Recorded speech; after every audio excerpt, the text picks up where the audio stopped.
Sigue la tensión entre Japón y China. El gobierno de Tokio emitió una alerta de seguridad para sus ciudadanos en China e instó a que extremen precauciones y eviten multitudes. Esto mientras Beijing continuó con sus ejercicios militares con fuego real en el Mar Amarillo y dijo que se prolongarán hasta el 25 de noviembre. Todo esto en medio de la crisis diplomática que inició luego de que la primera ministra japonesa dijera que su país intervendría si China lanza una operación contra Taiwán. Para analizar el panorama conectamos con Marcos González Gaba, él es analista político internacional, periodista y cofundador de Reporte Asia. Yo le doy la bienvenida a France 24. En principio, volvamos en la historia para repasar cómo han sido las relaciones entre China y Japón. Hola, buenas tardes, mucho gusto, muchas gracias por la invitación. Bueno, tenemos que pensar que las relaciones entre Japón y China han sido conflictivas desde hace mucho tiempo. Podemos decir que los últimos hitos importantes obviamente tuvieron que ver con la Segunda Guerra Mundial, pero antes ya había habido ocupaciones de Japón en China. Y desde la Segunda Guerra Mundial en adelante lo que vimos fue la conformación de dos estructuras y dos modelos diferentes de gobernanza, uno el de China y uno el de Japón. El de Japón generando status quo a través de su alianza con Estados Unidos y China creciendo en estos últimos 60 años hasta transformarse en el segundo hegemón a nivel global. Así que creo que ahí está un poco una síntesis de la historia. China fue, es decir, Japón fue la China en los años 80, fue el país industrializado, fue el país que de alguna manera colmó la industria automotriz de Estados Unidos en los años 80, tal como hoy China está haciendo con la industria global automotriz en todo el mundo. Así que podemos ver algunos paralelismos entre ambos países y también un conflicto por quién tiene la autoridad y quién maneja el status quo en Asia Oriental. ¿Por qué la diplomacia china hacia Japón es tan diferente a la manera como se maneja con el resto del mundo? Es decir, vemos a China siempre muy cauto, pero con Japón se nota un tono más beligerante. Bueno, vamos a decir que el tono beligerante de China, reconocido en los últimos 5 años como Wolf o Warrior, ha sido el tono fuerte de la diplomacia china en general. Creo que en principio la tiene en todos los temas que son serios. Vamos a decir que en todos los temas que son importantes, serios o que tienen que ver con la competencia de China en Asia Oriental o en el mundo, para ellos mantienen este mismo tipo de retórica. Sí es cierto que con Japón hay tensiones que tienen que ver con muchos temas, tienen que ver, por ejemplo, con la política de Asia-Pacífico libre y abierto, que es la que propone Japón para el Asia-Pacífico, que es en el punto de vista de Japón su zona natural de influencia, y China tiene la idea de sur global para ese mismo espacio, ¿no? Que es también para China es su propia zona de influencia. Entonces vemos estas dos formas de pensar el vecindario o pensar el mundo de manera diferente, y ahí creo que podemos entender un poco cuáles son los temas que se están hoy por hoy poniendo en duda o qué es lo que está pasando entre Japón y China, porque Japón dice yo para Taiwán tengo mi política de seguridad que va en contra de tu política de seguridad, que es la de China, ¿no? Entonces lo que podemos ver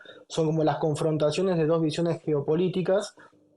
Están temas que tienen que ver con Asia-Pacífico libre y abierto, hay temas que tienen que ver, por ejemplo, con la cantidad de empresarios japoneses que han sido puestos bajo custodia o encarcelados en China por cuestiones de seguridad nacional o de soberanía nacional. El último es el que fue el presidente de la Cámara Japonesa China. Entonces estamos hablando de que los japoneses encuentran que China cada vez les pone más tensión, se están secuestrando, se están, perdón, poniendo presos a algunos de sus ciudadanos, hay muchas fricciones y todo esto en el marco de que Japón y China tienen una relación comercial enorme y que China es el primer socio comercial de Japón y Japón es el tercero de China.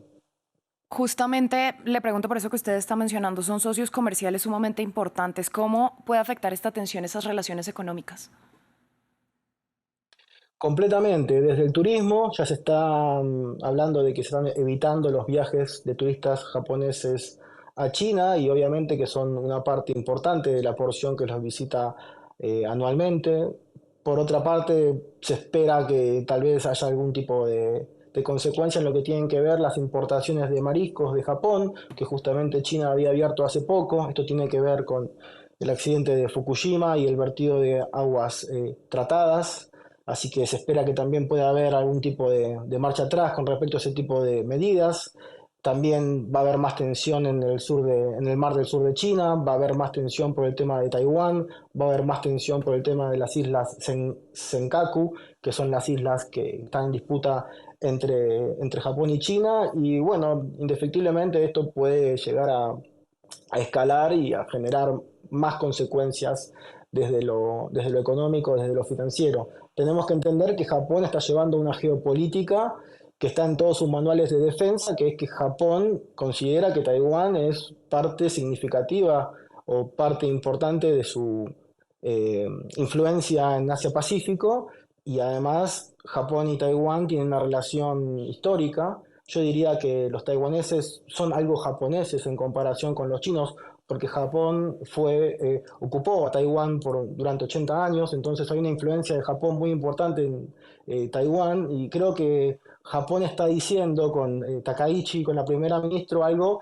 que está en los manuales de defensa de Japón, pero que todavía no se había dicho por esto de la ambigüedad estratégica que tenía Japón con respecto al tema de Taiwán. Así que no sé cuáles serán las consecuencias finales, esto puede escalar o no, hay que ver qué pasa, tal vez Japón está actuando en nombre de Estados Unidos.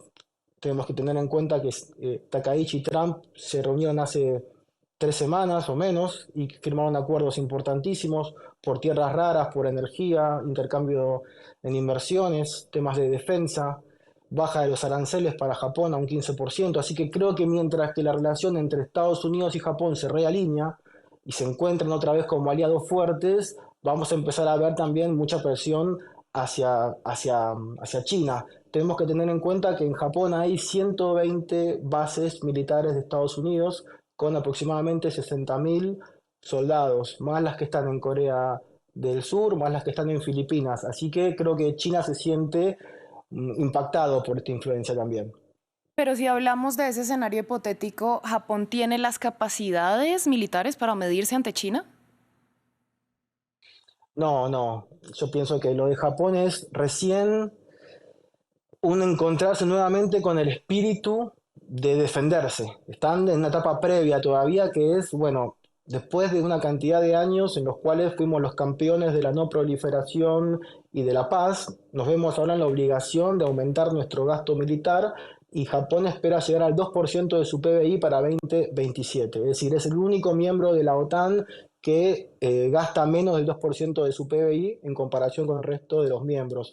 Así que está muy atrasado. Esto porque Japón solamente tiene fuerzas de autodefensa, que son las fuerzas que se establecieron después de la Segunda Guerra Mundial, en el artículo número 9, entiendo que es, el artículo número 9, el que dice que Japón, digamos, eh, se exime de participar en conflictos bélicos y solamente tiene fuerzas para la autodefensa. Quiere decir que no puede atacar.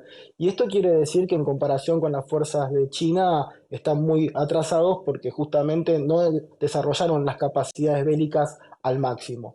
Ahí están, me parece a mí, las 120 bases de Estados Unidos para darle fuerza justamente a la carencia que tienen las fuerzas de Japón, las de Filipinas también, las de Corea del Sur. Creo que habría que verlo a esto como un tándem, porque creo que un ataque o una hipotética crisis con Japón automáticamente va a prender las alarmas de otros países de la región que están alineados, ¿no? Y que todos ven a China de alguna manera con algún tipo de suspicacia. ¿Por qué? Porque tanto Corea del Sur como Filipinas también tienen problemas del tipo territorial con China. Entonces, si China fuera sobre Taiwán, ¿por qué no iría sobre la Senkaku? ¿Por qué no iría sobre las islas que tiene en conflicto con Filipinas, digamos, ¿no? Podría escalar esto. Entonces creo que no solamente hay que pensar en las fuerzas que tiene Japón, que serían además complementadas con las de otros países, sino que hay que pensar en el alineamiento de otros países con respecto a este conflicto.